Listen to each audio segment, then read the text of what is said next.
He's flown fighter jets at Mach speeds, and now he's producing for the big screen. I'm Trevar Fox, and today on Center Stage, we're diving into the incredible journey of Rob Scratch Mitchell, from the cockpit to the camera. Let's get into it. Scratch, how are you, man? I'm really well. Thank you so much for meeting with us today. No, sure, it's my pleasure. This is a lot of fun. Your grandfather flew in World War II. Your father was also a pilot as well. That's right. So grandfather was a Spitfire pilot in World War II, sort of the premier airplane of World War II. And then dad was a Cold War pilot flying F-5s and Voodoos, and I grew up watching him fly jets, in fact, some aircraft that are in this museum here. So what is your favorite plane that you've flown in? Do you have a particular one you like to keep going back to? It's a tough question because I've flown so many different types of jets, and I would say of course, the F-18, just for the raw power, 32,000 pounds of thrust, kind of 32,000 horsepower. It's just, at the time, particularly in the mid-late 90s when I flew it, when I first started flying it, it was the cutting edge, and it was just amazing. And so for raw power and performance and weapons at the time, great. But I also flew a museum aircraft called an F-86 Sabre and painted up like the Golden Hawks demonstration team. And that, they often say, is the fighter pilot's fighter jet. And I got to fly it, and sure enough, I fell in love with it in my first flight. It felt so natural. It just felt like I belonged in it. And I went, man, how did they make these things so perfect right out of the gates, for a 50s design airplane? It was amazing. Wow, and you flew that in the 90s, so that's a testament to the design itself. Yes, well, it was actually not that long ago, just about 10 years ago. It was a retired aircraft refurbished for a museum, a flying museum, and I got to fly that in the airshow circuit to demonstrate it as a piece of history. Is it something that you always knew that you wanted to do? Like, is that your earliest memories? I think so.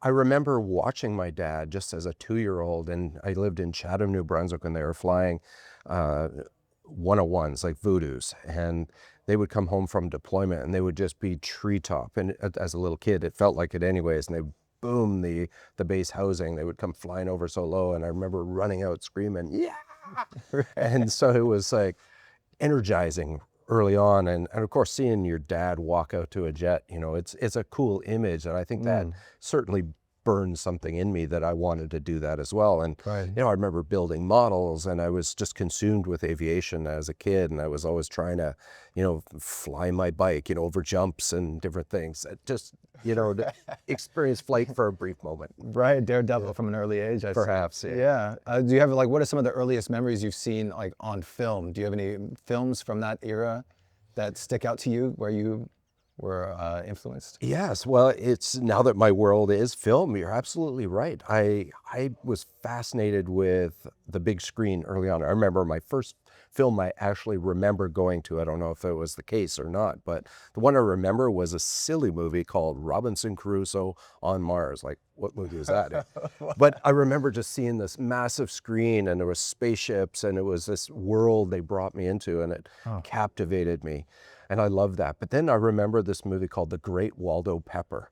In fact, the airplane we're looking at right here, these type of airplanes were featured in that movie. And it was, I think, Susan Sarandon's sort of first big movie she did with Robert Redford. What? And again, as a kid, I was just like amazed by this, these great flying machines and what they did. And the movie was about World War I pilots who retired and went into the movies.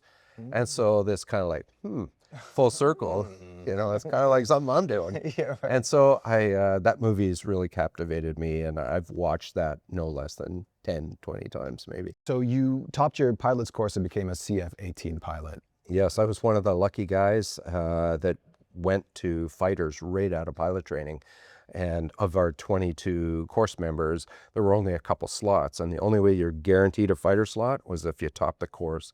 And so I worked really hard to be the number one on the course so that I could select fighters. So what goes through your mind when you're pushing a jet to its limits? When you're going, it's obviously dangerous, it's scary. Well, that's the thing. It's actually less scary. I would say that there's two different type of roles I've flown. The fighter role, where I'm an operational fighter pilot, meant to do a warfighting capability. I'm a warrior in the air. Different role, very focused mission. There's no time for fear. There's no time for anything. It's so mission focused. But then there's the airshow role, which is low level aerobatics, and there is an element of risk. Well, in all military aviation, there is. Sure. But in the airshow role, you're performing in front of hundreds of thousands, if not millions of people at some of the larger shows. Right. And there's performance energy that gets in there. There's, you physically need to miss the ground by mere feet in some cases. And so there's the same level of focus that you use as a fighter pilot, but there's this extra element of performing in front of a crowd and wanting to not only be safe, but to do well. And so there's a different kind of energy involved. And in both cases, you have to be able to take that nervous energy, if you will, and put it into focus and into execution of the mission. It's like auditioning in many respects. It really is. Yeah. It's audition or taking the stage in a live production.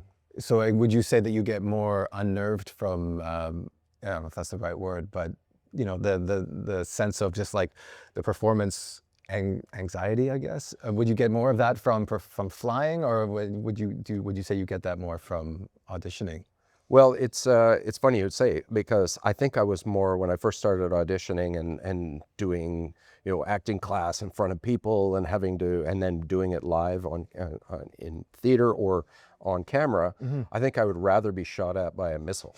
Right, you're right. When I first saw, of course, you become habituated to that process, audition process, Right. the likes. But I remember my heart going nigga, nigga, nigga, nigga, my first few auditions. I know the feeling. Yes. And scary stuff. and then but yeah, here I could sit in this wild bird of prey fighter jet, blasting off at 1,000 kilometers an hour, go get shot at by missiles. I'm like, I'm good.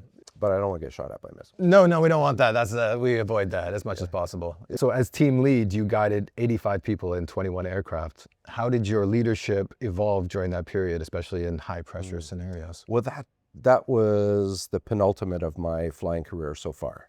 I was a wingman on the Snowbird, so I was one of the 9 performing jets. Well, there are 21 jets on the squadron. There are 9 that perform at the same time. And I was the number 7 pilot for 3 years. And then a few years later, as I became promoted and eligible to come back and apply to be the team leader, the team captain, if you will, I accepted that and I sought that position. And I was, again, you add a different element to the pressure, because not only are you the leader of this organization, you're one of them as well. So you have to be a teammate and a team leader, and you have to manage this whole squadron and the maintenance and the budget at the same time. And then when it comes time to fly, you need to focus in, put it all there, have 8 of your closest friends on your wing and go fly low-level aerobatics in jets.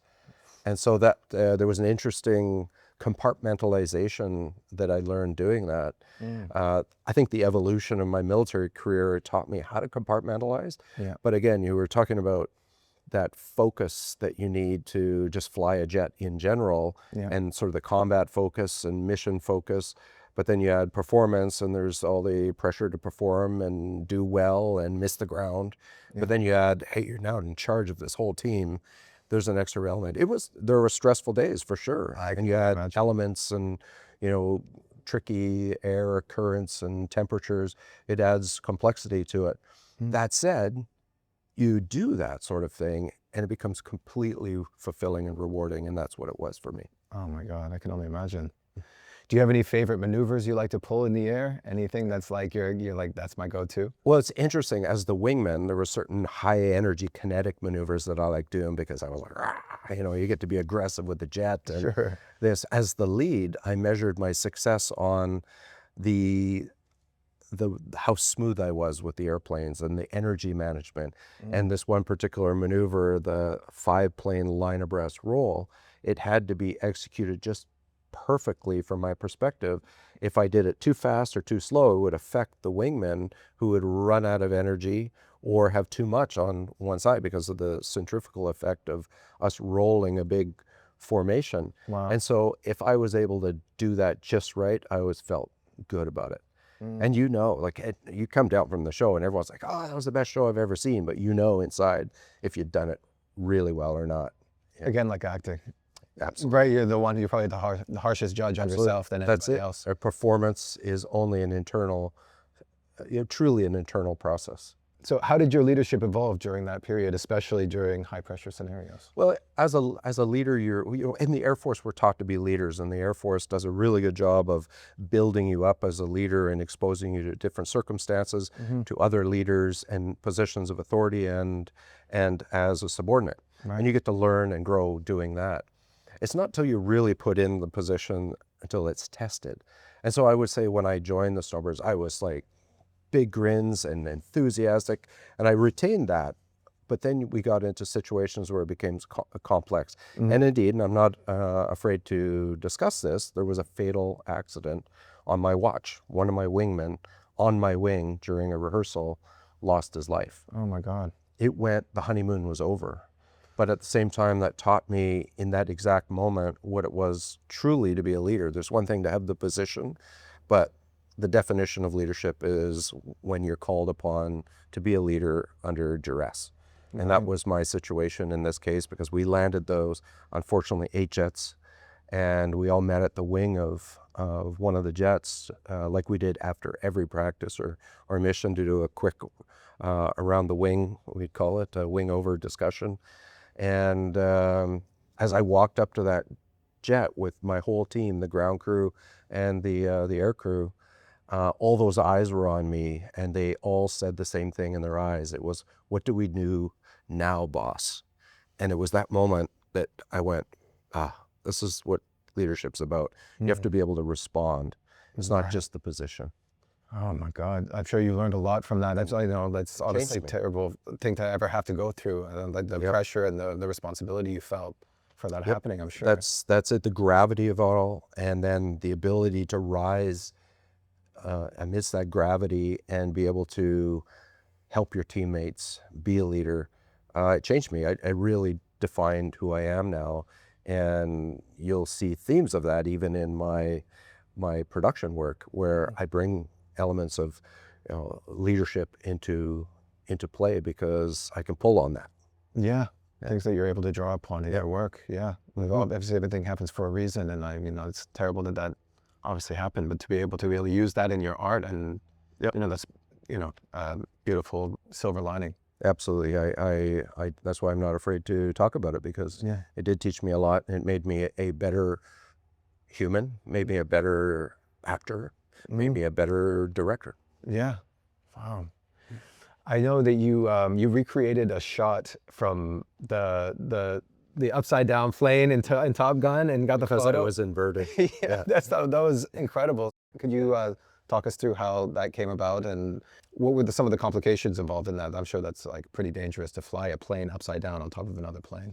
Well, you're absolutely right, and so we didn't fly it as closely as the movie depicted in Top Gun, Right. And not the least of which their tails might have been touching at that distance. Right. But what we wanted to do is give a nod to that, and we had a renowned photographer with us who conspired with me to do this shoot, and we were testing a new camera from Hasselblad, and we thought this would be a interesting thing to do that is something universally recognized, that shot from Top Gun. And so we just went out there and with one of my fellow airshow pilots, and we recreated it.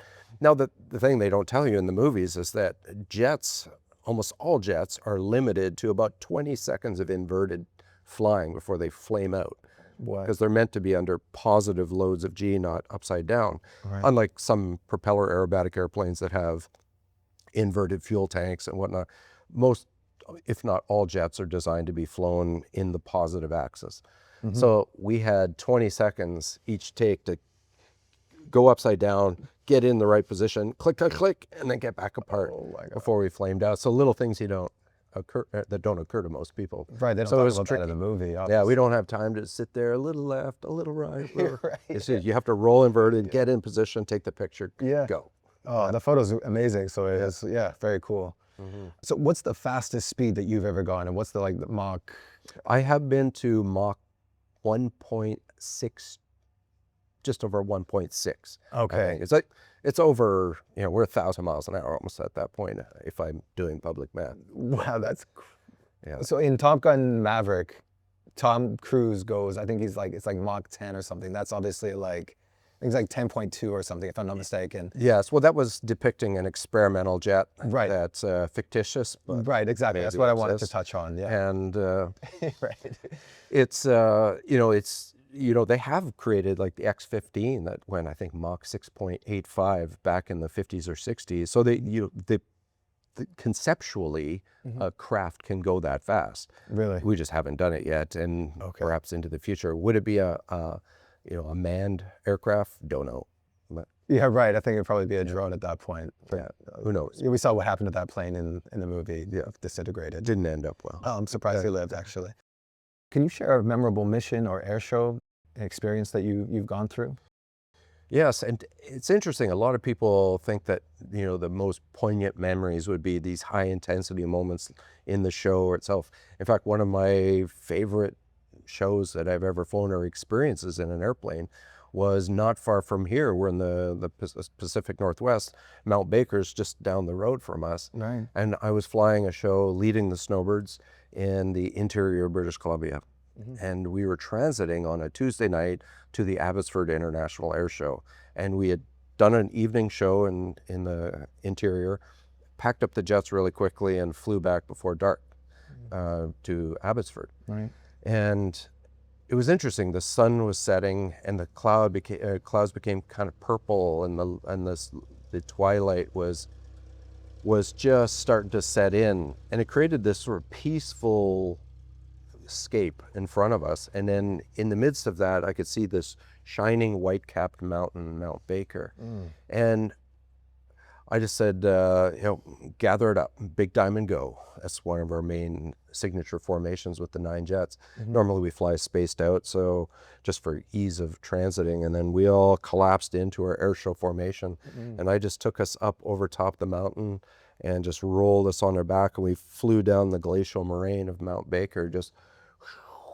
Wow. And then Abbotsford being somewhat at the base of the mountain, 10, 20 miles away, I had so much energy that coming down from that, because we're coming up from 12,000 feet or so, right, and down to almost sea level, that accumulated energy, we barely needed the throttles up, and we were able to glide all the way in at high speed. And normally when you show up at an air show, you come in, the jets loud and go overhead, but it just felt so peaceful that night.